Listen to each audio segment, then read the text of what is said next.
আজ জমিতে গিয়ে রসুন তুলছিলাম। So hello everyone, welcome back to my our channel.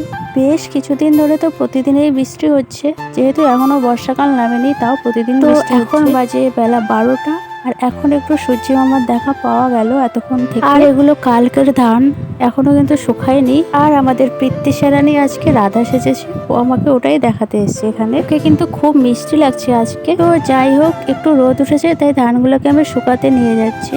আর একটু বৃষ্টি হলে আমাদের বাড়ির সামনেটার এই অবস্থা হয়। আর এগুলো হচ্ছে আমাদের কালকের ধান। কালকে তো খুব বেশি একটা রোদ ছিল না, তাই কালকে তো পুরোপুরি শুকায়নি, এই জন্য আজকে ওগুলোকে আবার রোদ্রে দিতে হচ্ছে আমাদের। এরপরে আমি চলে গেলাম আমাদের মাঠে রসুনের জমিতে। যেহেতু এখন প্রত্যেকদিন বৃষ্টি হচ্ছে, তাই আমাদের জমিতে কিন্তু জল জমে গেছে। আর জল জমে থাকার কারণে কিন্তু আমাদের অনেক রসুন নষ্ট হয়ে গেছে। এখনো কিন্তু এগুলো পুরোপুরি সেরকম একটা বড় হয়নি, তাতেই কিন্তু জমিতে জল জমে থাকার কারণে খুব একটা ভালো হয়নি। তো যাই হোক, আমি কিন্তু রসুনের জমিতে এখানে দেখতে এসেছি, আর দেখতে এসে আমি কয়েকটা রসুন তুলে নিলাম। তো চলো, আজকের ভিডিও এই পর্যন্ত। সবাইকে টাটা।